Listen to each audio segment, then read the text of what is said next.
toy que cos te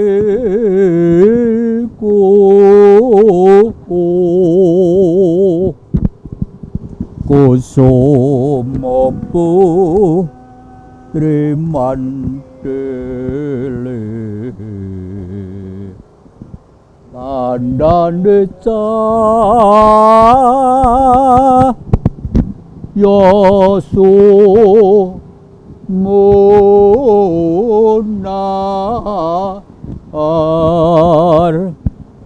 Menter Lerter toame le Kakunge Mawatice Kawian lesing tias mami. Nah, para penonton Dhamma TV yang kami muliakan, terima kasih, salam sejahtera, rahayu, dan semoga seluruh ciptaan di jagat raya, baik yang kelihatan dan tidak kelihatan ini, semua dalam keadaan damai, sejahtera, abadi, sudah tentu sesuai dengan hukum mereka masing-masing. Nah, penonton Dhamma TV yang kami muliakan, dalam Kiprah Jati ini kita masih berada di Kota Malang, tepatnya kita di Wisma Asoka, dan lagi kebetulan saya lagi bersih-bersih. Yang saya bersihkan adalah patung buatan sahabat-sahabat kita dari Bali sana. Banyak namanya ini karena gelarnya ini memang banyak sekali. Nah, para penonton Dhamma TV yang kami muliakan dan khususnya para pemuda, sebentar lagi kita sudah akan memperingati suatu hari yang sangat sakral dan keramat, heroik, dinamis, dan revolusioner. Hari itu adalah hari Sumpah Pemuda, 28 Oktober tahun 28 yang lalu. Nah, jangan kemana-mana, tetap di depan Kiprah Jati. 28 Oktober, bertahun-tahun kita mengenalnya sebagai peringatan Hari Sumpah Pemuda.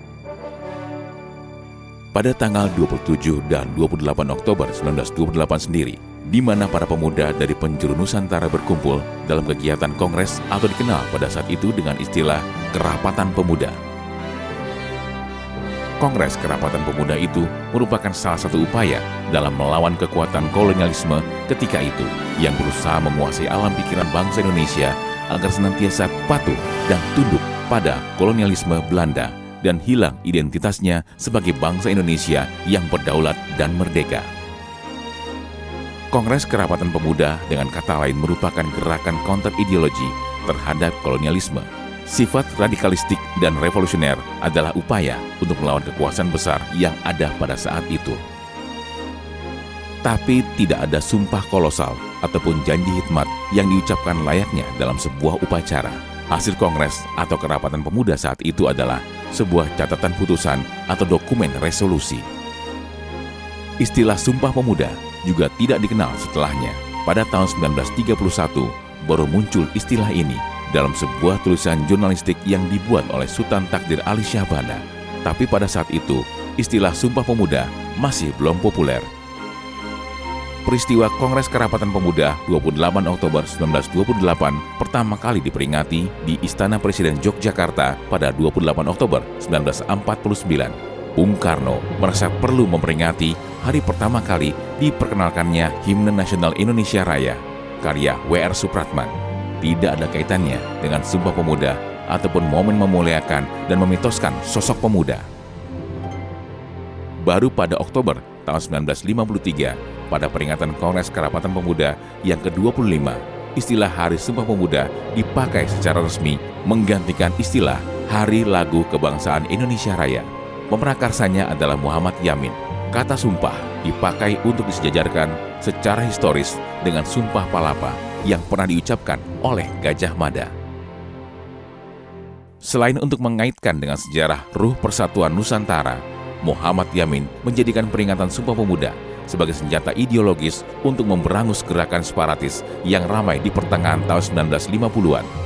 Dalam sebuah pidato di bulan Oktober tahun 1956, Bung Karno memberikan istilah kepada gerakan separatis yang muncul saat itu sebagai penyimpangan atas Sumpah 1928. Walaupun istilah Sumpah Pemuda telah dipakai pada saat itu, tapi mitos tentang peran pemuda sebagai kekuatan utama dalam struktur bangsa baru dirayakan secara luar biasa oleh Soeharto ketika menggantikan Bung Karno. Soeharto dan kekuatan angkatan daratnya mengaitkan peran mahasiswa sebagai pemuda dalam mendongkel kekuasaan Orde Lama. Namun ironis, dalam 32 tahun masa kepemimpinan Soeharto yang dikenal dengan Orde Baru, sosok pemuda dibungkam daya kritisnya dan diseragamkan pemikirannya dalam narasi besar pembangunan. Pasca kejatuhan Soeharto memasuki Orde Reformasi, Sumpah Pemuda menjadi alat untuk menanggapi tantangan politik kontemporer. Semangat Sumpah Pemuda dijadikan simbol sakti atas komitmen anak bangsa terhadap negara, yaitu dengan menghormati keberagaman politik yang selama periode Orde Baru sangat dikekang. Sejarah mengenai Sumpah Pemuda adalah sejarah mengenai perubahan, momentum dan semangat dari perayaan peringatannya tak lepas dari kepentingan penguasa tiap periode. Sifat dari gerakan Kongres Kerapatan Pemuda yang radikal dan revolusioner melawan kekuasaan yang menindas pada saat itu tentu sudah sangat sulit kita temui saat ini.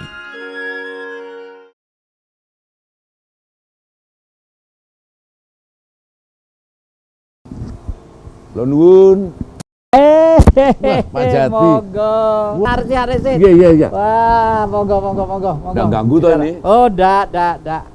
Monggo, Mas. Nggih. Wah, kok kadingaren janur gunung. Iya, ini tadi saya sengaja mau ke sini, Pak Jati sebenarnya. Iya. Saya kok melihat Pak Jati asik banget tadi itu lagi bersih-bersih. Hanoman ini ya kalau nggak salah. Hanoman, ya. Hanoman, wah. Hanoman ya. Hanoman Anjani Putra. Betul. Jadi ini Saya nembang tadi dengar nggak? iya, tapi nggak jelas gitu loh. Oh, Cuma saya melihat ini tertarik sebagai lambang pemuda ya. betul. Hanoman itu. Iya. Lambang pemuda. Iya. Sehingga rasanya kok sambung. Saya kesini ini kepingin bincang-bincang sebetulnya Pak Jati dengan Pak Jati tentang situasi atau keadaan atau respon kita terhadap ini orang-orang muda yang nanti akan menjadi penerus sejarah ini. Ya. Itu aja. Ya memang benar Mas Bowo. Jadi anak-anak muda itu sebenarnya memegang peranan penting. Makanya kalau di wayang digambarkan sebagai anoman, nom-noman, ya toh? Nom-noman, ya betul. Pada waktu zaman sebelum kemerdekaan, anak-anak muda umur antara 18, Bung Karno itu umur 18 loh, ya. Iya. Terus Bung Hatta, Bung Syahrir, Bung ini tokoh-tokoh agama, ada yang dari Nahdlatul Ulama, ada yang dari Muhammadiyah, ada yang dari Katolik, ada semua agama pada waktu itu yang muda-muda itu tokohnya mulai bangkit. Iya. Lalu dirajutlah oleh Bung Karno, beliau-beliau itu semangatnya sehingga menjadi semangat ini, semangat kemerdekaan ini. Wah, gitu. Makanya pada waktu Sumpah Pemuda itu tahun 28 ya. Iya. 28 Oktober tahun 28. Nah, Iya. oleh karena itu kalau saya tadi ngresik Anoman itu memang ada maksud. Oh gitu, Iya. saya yakin itu Pak Jati Iya. ini sebagai orang apa itu katakanlah orang yang sangat tanggap terhadap segala apa itu sasmito, Iya. baik yang kelihatan maupun yang tidak kelihatan. Saya justru tertarik tadi Pak Jati itu rodok rapat-rapat saya krungu tembang tadi itu Iya. sebetulnya tembang yang asal tembang atau tembang yang berkaitan dengan Itu tembang ada nilai semangat pengabdian muda terhadap negara. kira-kira terjemahannya gimana Pak Jati ya? Jadi gini, menurut hemat saya ya, Prabu Romo Sinto, Romo itu bapak, Sinto itu ibu, ya.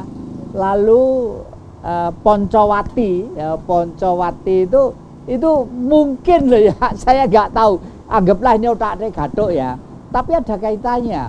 Mungkin negara kita itu memang negara Poncowati. Panca-lima wati iki kuat wati ngati. Setelah kita memiliki segala perangkat demi satu kesatuan, maka di sini ada identitas kan itu ya. Kepribadian maksud saya. Kepribadian yang tidak hanya sekedar masa lalu, tapi nilai-nilai akar masa lalu itu menurut saya ini bisa dibawa sebagai potensi ke setiap perubahan ke masa depan. Ya, bicara tentang Sumpah Pemuda Mas Bowo, itu kan jiwa tiga ini ya. Satu cinta tanah air, cinta bangsa, cinta negara, ya toh? Terus kesimpulannya apa sih?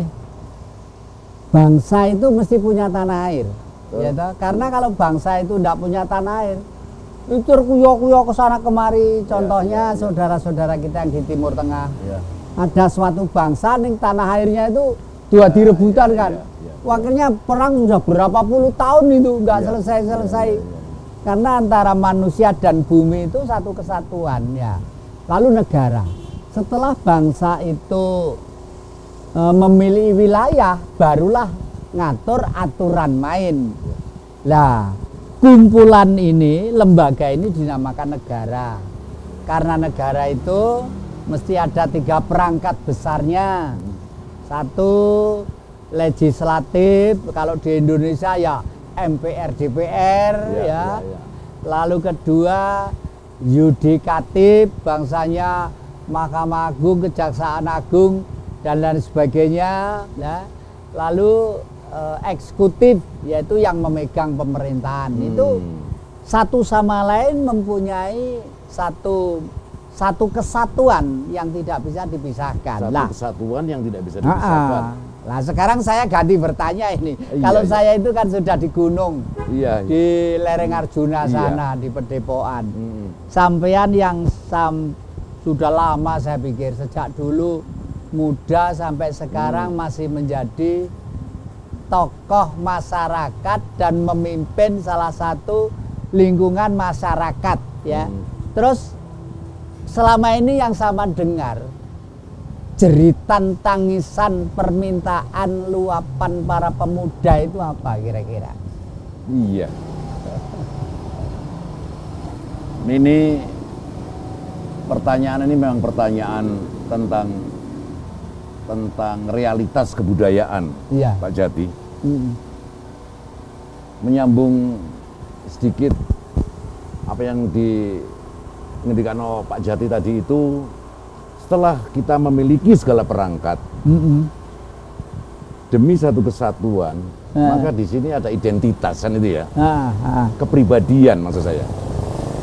Kepribadian yang tidak hanya sekedar masa lalu, tapi nilai-nilai akar masa lalu itu menurut saya ini bisa dibawa sebagai potensi ke setiap perubahan ke masa depan. Nah, sampai di sini moga-moga salah keprihatinan saya ini. Moga-moga salah. Saya banyak melihat, tidak semuanya, tapi hampir merata, di dalam situasi lintas budaya ini, antara budaya yang diwariskan oleh para leluhur kita, yang saya juga termasuk yang meyakini itu adalah roh yang tidak bisa ditinggalkan sebetulnya, dengan kehadiran potensi baru yang namanya modern ini, sehingga terjadi perjumpaan lintas budaya. Nah, di sini saya melihat Pak Jati, orang-orang muda yang berada pada persilangan ini, di mana nilai-nilai budaya juga belum sempat diwariskan secara intensif, benar, kemudian dia juga sangat tertarik dan tidak bisa menolak dengan kehadiran daya tarik budaya baru. Di sini saya melihat para pemuda seakan-akan, tanda petik, seakan-akan kabur ya identitas kepribadiannya sebagai Hanoman, sebagai pemuda yang sangat mengakar kecintaannya, komitmennya, dan kerelaan menerima konsekuensi dari mengaku sebagai pemuda Indonesia itu sekarang ini hampir tidak terdengar. Betul. Ini moga-moga salah, tapi saya melihat gambaran yang memprihatinkan semacam itu, Pak Jati. Apa tapi benar Mas Bowo, karena dalam cerita Ramayana itu sudah gambaran yang sangat jelas sekali, didikan politik, kepribadian, sampai menyangkut masalah kesatriaan, kepegawaian, kepemerintahan, kebrahmanaan, di situ ada semua. Nah, pada waktu Anoman sudah fight, sudah tampil ke permukaan secara revolusioner, ya toh, apa sih permasalahannya? Karena Dewi Sinta itu dicuri oleh Rahwana, ya toh, di Alengka Diraja. Lah, Rahwana itu apa sih? Roh. Wono roh ya. Roh tapi wono itu hutan. Kelihatannya manusia, tapi perilakunya seperti binatang di hutan. Sing sopo kuat, dialah yang menang, ya toh? Selalu menghancurkan yang lemah, bila perlu makan yang lemah. Lah, inilah di era modern ini disebut kaum kapitalisme, kaum penyembah berhala. Lah, berhala itu adalah benda. Jangan dienggokkan ke patung segala macam, nggak ada. Kalau orang Nasrani yang Katolik ada patungnya Tuhan Yesus. Kalau saudara-saudara kita yang agama Buddha ada patungnya Sang Adi Buddha, ya. Yang Hindu ada patung bermacam-macam. Dan itu semua adalah simbol-simbol, lambang-lambang, bacaan yang bisa mempengaruhi perasaan orang yang meyakininya. Tujuannya apa? Mesti kebaikan. Oleh karena itu, teori tentang mencari kekayaan sebesar-besarnya pasti nanti dia itu akan jatuh oleh kekayaan itu sendiri. Nah, coba kalau kita cermati, bangsa yang kuat selalu satu, percayakan yang kelihatan mata aja, mempunyai bahasa sendiri. Cina, orang Cina bangga dengan bahasa Cina, bangga dengan tulisan Cina. Orang Arab bangga dengan bangsa Arab, bangga dengan tulisan Arab, betul. Sampai orang berbondong-bondong ke sana, karena bangga dengan yang dimiliki. Orang Inggris bangga dengan bahasa Inggris, ya. Orang Amerika bahasa dengan bahasanya bangsa sana, dan lain sebagainya, Lah, kita ini kalau kita pikir yang tua-tua ini salah. Bangsa Indonesia dirusak, bangsa tradisional tidak pernah dipakai, dianggap itu kuno dan lain sebagainya. Nah, para penonton Dhamma TV yang kami muliakan, kelihatannya mencerdaskan otak kita. Memang harus telaten, sabar, dan penuh dengan dedikasi yang tinggi terhadap bangsa ini. Jangan kemana-mana, masih akan kita bedah terus tentang budaya bangsa ini. Saya kok pengen suatu saat ya, tahu bahwa pemerintah itu membuat konsepsi real tentang pembudidayaan kepemudaan tadi itu. Olahraga jelas, ya toh. Kesenian ini, olahraga aja akhir-akhir ini semakin dibenahi, karena suatu contoh, kenapa sampai ada satu cabang olahraga yang dibekukan. Ternyata itu rentetannya panjang sekali, panjang sekali. Dan ternyata itu benar gitu loh. Artinya tidak boleh main sepak bola, akan dibenahi lagi supaya orang lain tidak ikut campur gitu loh. Maksudnya itu karena bagaimanapun sepak bola itu menjadi ikon yang sampai tergila-gila pemuda itu ya. Para pemuda yang kami banggakan, masih terus kita berembuk memecah pikiran pemuda untuk kuatnya bangsa Indonesia. Nah, sekarang saya bertanya pada Mas Bowo ini, sebenarnya ada apa sih tentang kebudayaan bangsa kita ini, kok sampai yang muda-muda itu awang-awangan itu, atau untuk kesana kelihatannya kok masih ragu-ragu, itu sebenarnya apa sih isinya budaya kita itu yang itu apa? Iya. Ada apa? Para generasi muda rasanya koyok kurang tertarik, kurang percaya diri dengan katakanlah keunggulan budaya-budaya lokal kita sendiri. Mereka lebih sreg, lebih cepat menerima budaya yang sebetulnya secara akar budaya itu tidak ada di kita. Wah, ini pertanyaan Pak Jati mesti pertanyaan yang tidak gampang-gampang dijawab. Tapi terima kasih Pak Jati.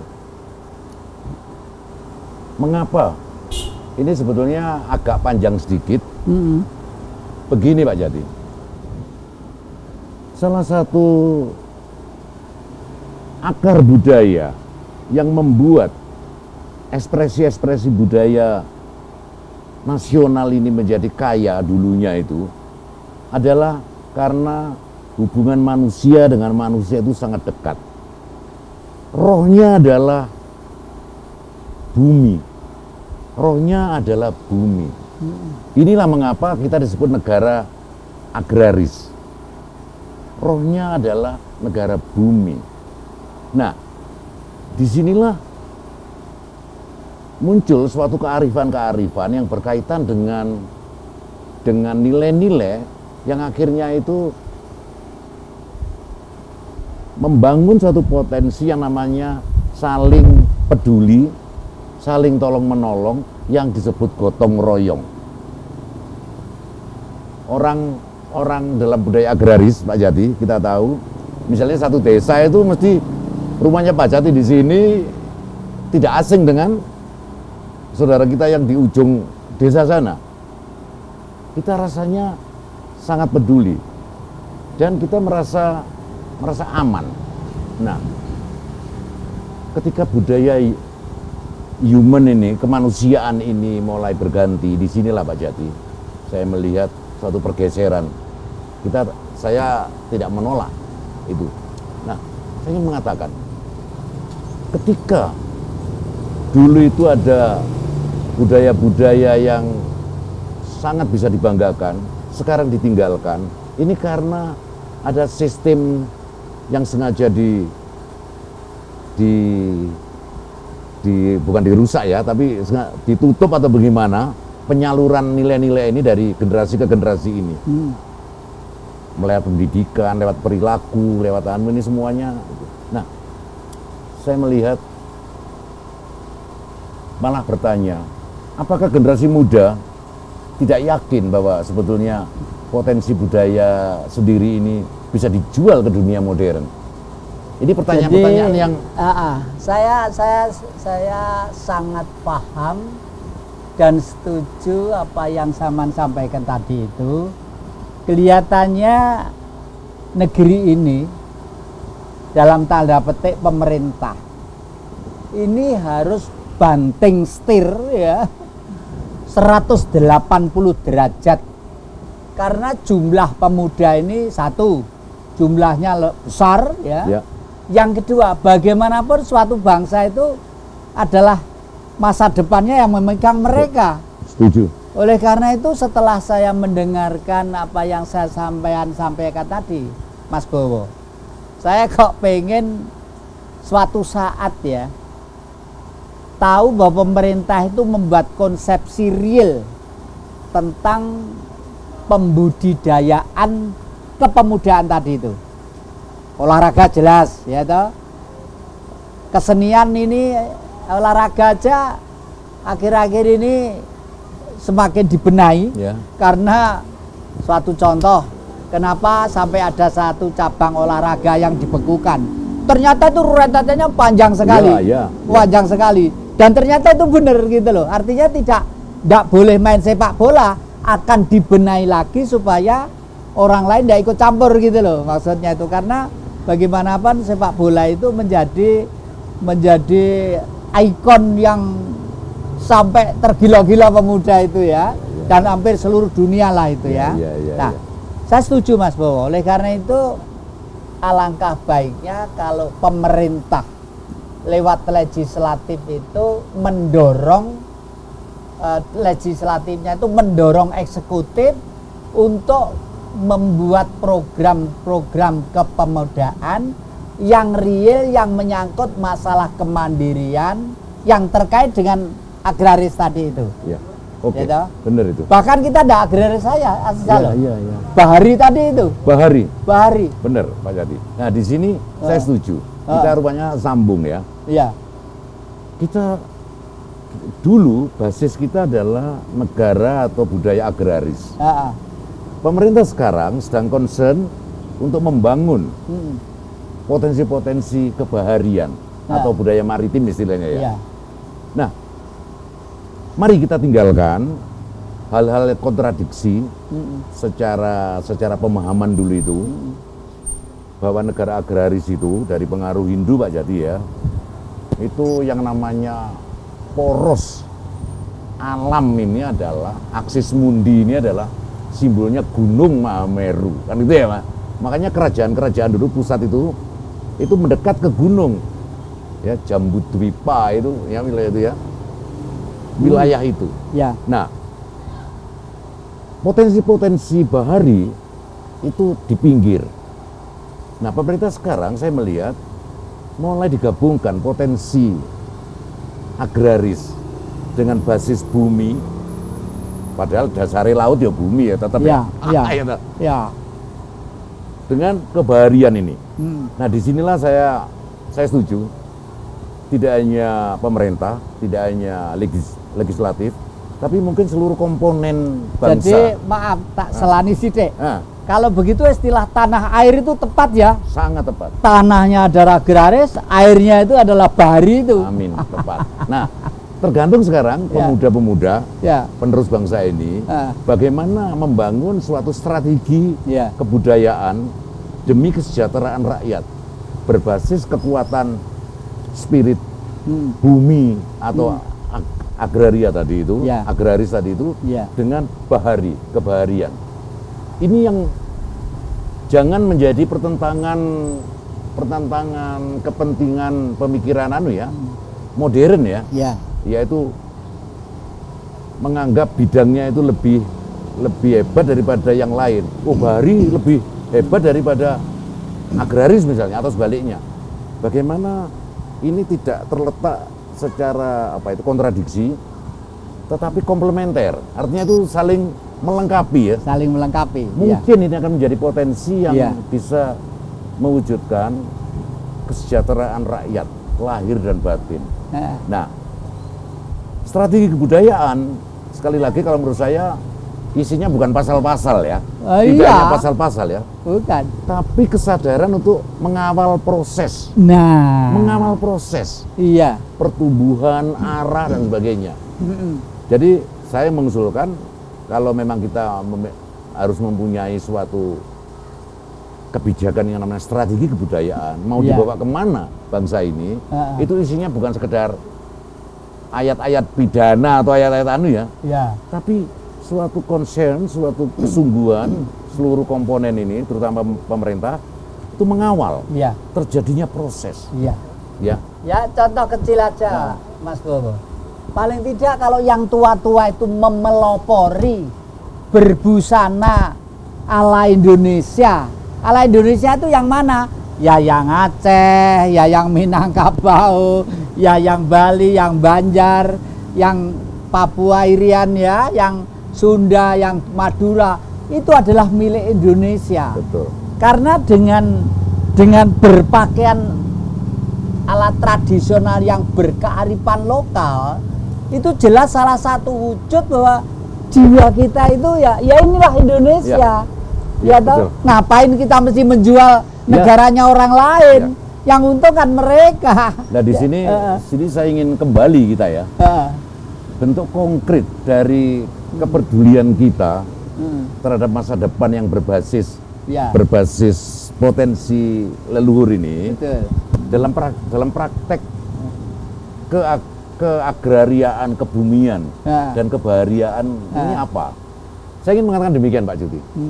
Saya tadi mengatakan yang bertanggung jawab pada seluruh komponen. Iya toh, pemerintah maupun swasta ya toh, pemerintah maupun rakyat, semua saja. Karena membangun kebudayaan itu selalu membutuhkan partisipasi dan kontribusi setiap orang dan setiap lembaga, kan itu ya? Ya, terima kasih. Itu. Kontribusi dan Partisipasi dan kontribusi. Para pemuda, apakah gambelangnya kontribusi dan partisipasi? Jangan kemana-mana, masih di depan Kiprah Jati.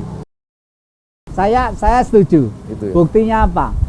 Jepang itu Betul. weling, maaf ya kalau Iya. saya pakai istilah rodok kurang ajar. Pakai istilah itu. Pada waktu Jepang dulu itu kan setelah dibom Hiroshima, hancur luluh lantak Jepang ya. Wong namanya nuklir ya toh. Selama ini kan kita hanya katanya. Tapi kan waktu orang tua-tua dan Jepang sendiri pernah roh rasanya keceblokan nuklir gitu loh ya. Hancur. Kan miskin dengan dirinya. Ya. Begitu buang ketek rek wes. Apa yang dibentuk yang diperkuat sendiri apa? Budaya tradisional lokal diperkuat. Juga bangsa Jepang itu kalau dia mati demi negaranya. Terima kasih para penonton Dama TV yang selalu damai di hati, dan terima kasih Anda telah mengajak putra-putranya, tetangga kiri kanan untuk selalu di depan Kiprah Jati. Karena siapa yang mengingatkan kita kalau tidak kita sendiri? Orang lain tidak mungkin mengingatkan kita untuk mencintai negeri kita. Yang mengingatkan harus kita, dari kita, untuk kita, dan oleh kita. Nah, tadi Mas Bowo, sahabat saya sejak muda ini, seorang seniman, Antoni Wibowo ini tadi bercerita masalah kontribusi dan partisipasi. Lah, tolong sama jelaskan kontribusinya itu bentuknya seperti apa, contohnya apa, demikian juga ya. Tentang partisipasi tadi. Iya, terima kasih Pak Jati. Membangun kebudayaan, sekali lagi saya ulangi, selalu membutuhkan kontribusi dan partisipasi setiap orang dan setiap lembaga, baik pemerintah maupun swasta. Kemudian lakunya bagaimana atau konkretnya bagaimana? Saya ambil contoh yang paling dekat dengan kita, yang menjadi awalan dari keprihatinan ini, yaitu lunturnya kebanggaan kepada nilai-nilai leluhur. Kita tadi bicara tentang basis budaya kita itu dulu adalah kebumian ini ya, agraris ini ya, dan kebaharian. Ada sesuatu yang perlu dibangun kembali kesadaran ini lewat situ. Contohnya begini Pak Jati. Menurut saya, adanya bersih desa misalnya, ruah bumi, labuan, gitu, laut, itu adalah benteng terakhir di mana nilai-nilai baik kesenian, ritual, spiritual itu masih mempunyai panggung atau ruang.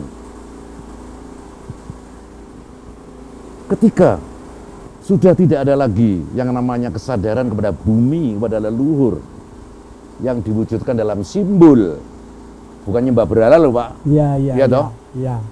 Ya, bukan nyembah berhala, bukan syirik, bukan itu, tapi suatu bacaan kesadaran jiwa bahwa semua ini mesti ada benang merah yang itu ya. Makanya jadi kalau dihormati. Begitu, maaf.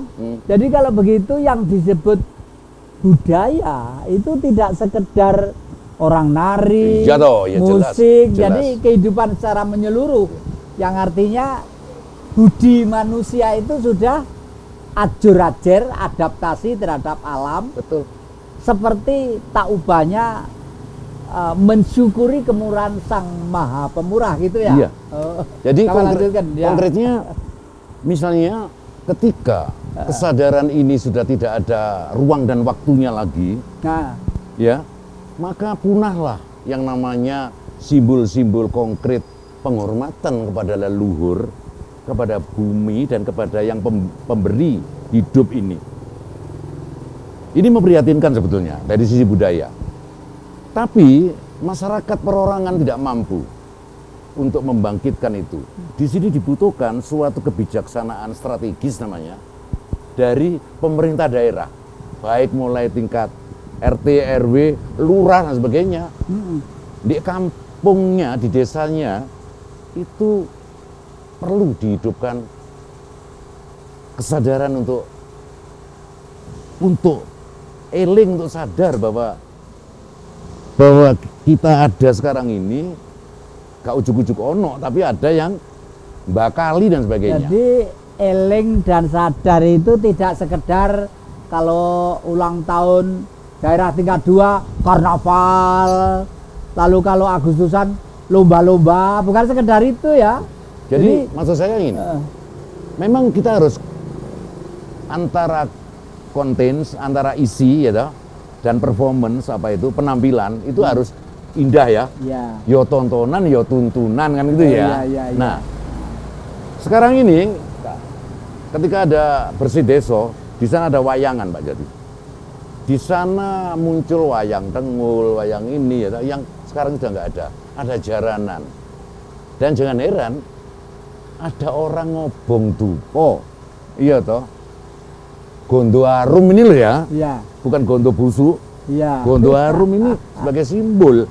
Nah sekarang tiba-tiba ini semua terpotong oleh suatu bacaan yang tidak lengkap. Langsung ada kebijakan, wah lega deso, ya deso kolot, yo itu dicap sing gak bener gitu loh ya. Nyembah setan dan sebagainya. Padahal enggak. Ini cara nenek moyang kita dulu melambangkan kesadarannya, elingnya, dan penghormatannya kepada patokan-patokan yang ini. Memang ini bukan main. Leluhur kita itu waktu itu sekolah itu loh jarang, ya toh. Pada waktu saya masih kecil sekitar tahun 60-an ya. Itu sarjana itu loh jarang sekali.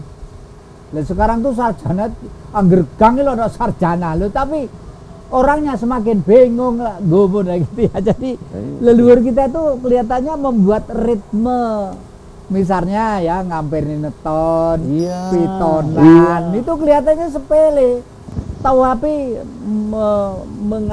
membawa jiwa lingkungan. Pramila menika kadang kula sepulananan ingkang sami rawuh wonten iki sedaya. Pramila menika dipun wontenaken bujeng jejeg menika tegesipun lho, coba ya. Jadi mengakar satu, orang kita itu ndak artinya selalu sesuatu syukur itu pasti berani berkorban. Tidak sekedar ngomong saja. Wani nggawe tumpeng, wani nggawe bujeng, wani nggawe jenang abang lho. Lelek mong matur nuwun lah beda angger wong iso.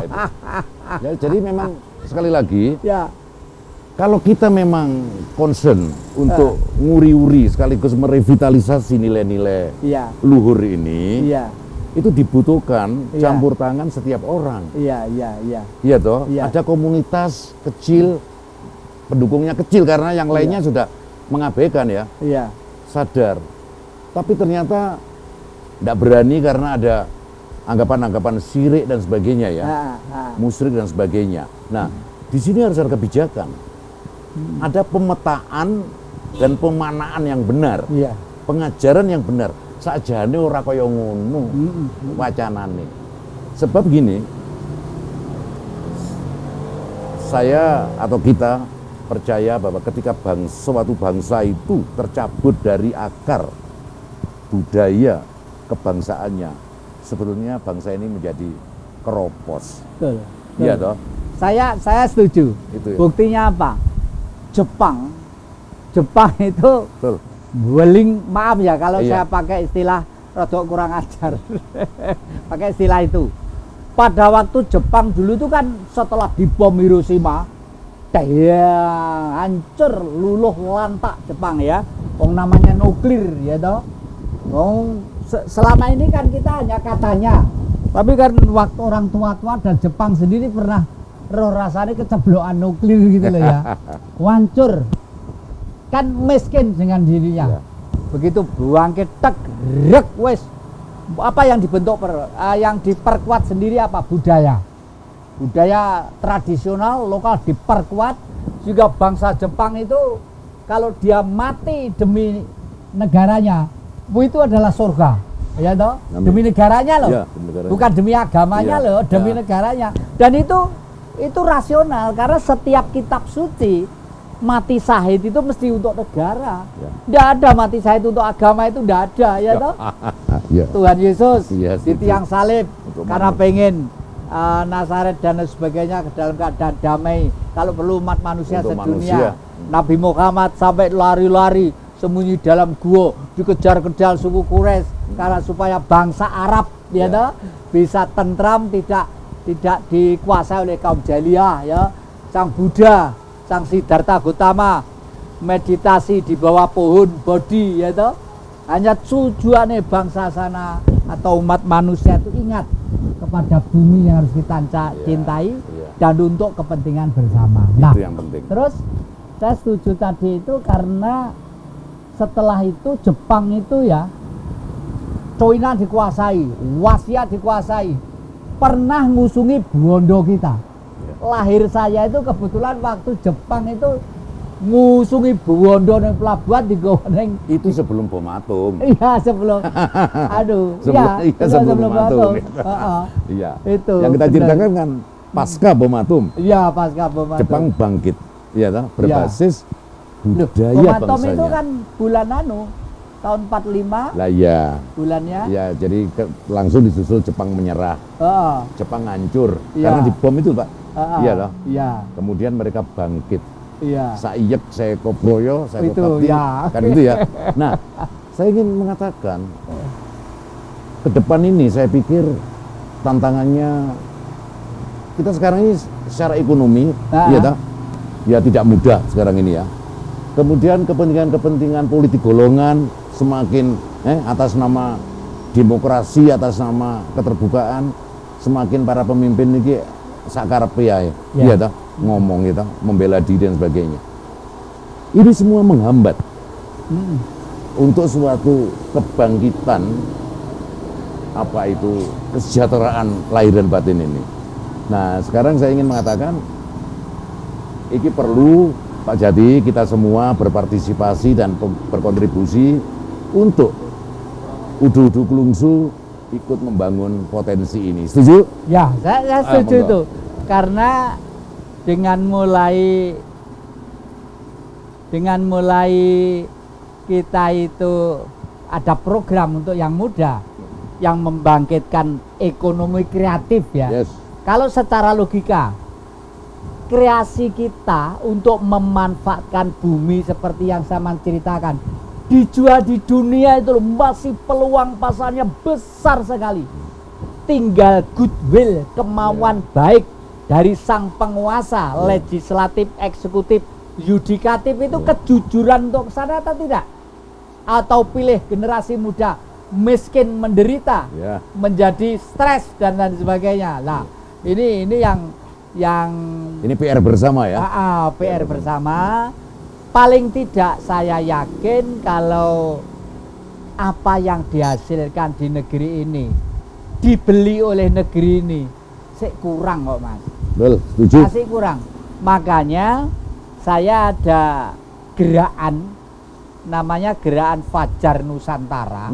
Itu tidak ada yang menyuruh seluruh anggota kita ajak dengan sadar untuk mempraktekkan berdikari. Sebagai manusia Indonesia harus mempunyai kedaulatan kemerdekaan, kreativitas, dan memperoleh ilmu yang setinggi-tingginya. Dan harus mencerdaskan otak yang secerdas-cerdasnya. Itu hak. Ya. Dan belum tentu kalau cerdas dan pintar itu pakai duit. Ya. Iya toh? Yang kedua, kalau Bromo menghasilkan agrobisnis, semacam kentang gobis dan lain sebagainya, di mana-mana juga ada, di Pangai sudah ada. Kenapa kita mesti harus membeli dari orang lain, ya toh. Ya, betul. Yang ketiga, berkepribadian. Berkepribadian. Nah, kita mulai dengan telaten, memakai ikat, memakai batik, memakai bagaimana? Ini Jadi, dalam bentuk mencintai, mempraktekkan nilai-nilai budaya, berkepribadian dalam nilai-nilai kebudayaan. budaya itu, ya memang Ya, betul. Oke. Saya pikir terima kasih Mas Bowo. Terima kasih. Sampean kesini tadi itu betul-betul hati saya seneng.